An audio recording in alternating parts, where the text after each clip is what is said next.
প্রধানমন্ত্রী চীন যাওয়ার আগে ভারতের সার্টিফিকেট নেওয়া জাতির জন্য লজ্জার বলে মন্তব্য করেছেন বিএনপির সিনিয়র যুগ্ম মহাসচিব রুহুল কবির রিজভী। বিএনপি চেয়ারপারসন বেগম খালেদা জিয়া ও শ্রমিক দল নেতা সুমন ভূঁইয়া সহ সকল নেতাকর্মীর মুক্তির দাবিতে বিকেলে নয়াপল্টনে বিক্ষোভ মিছিল শেষে তিনি কথা বলেন।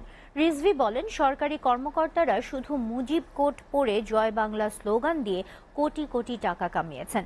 অর্থনীতির সংকট কাটাতে এখন প্রধানমন্ত্রী চীন সফরে যাচ্ছেন ভিক্ষার ঝুলি নিয়ে। শেখ হাসিনার চীনে যেতে ভারতের কোনো আপত্তি নেই। আওয়ামী লীগের মন্ত্রীদের এমন বক্তব্যের জবাবে রিজভী বলেন, চীনে যেতে যদি ভারতের সার্টিফিকেট নিতে হয় তাহলে দেশের স্বাধীনতা সার্বভৌমত্ব কোথায়?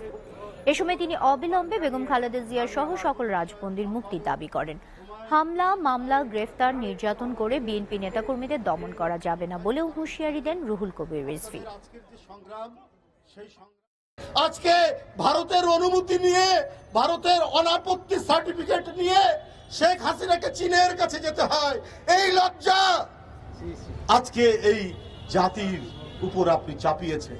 এই মানচিত্রের উপর কোন শকুনকে আমরা ছবল দিতে দেব না, ঠুকরাতে দেব না। আপনারা কৃতদাস।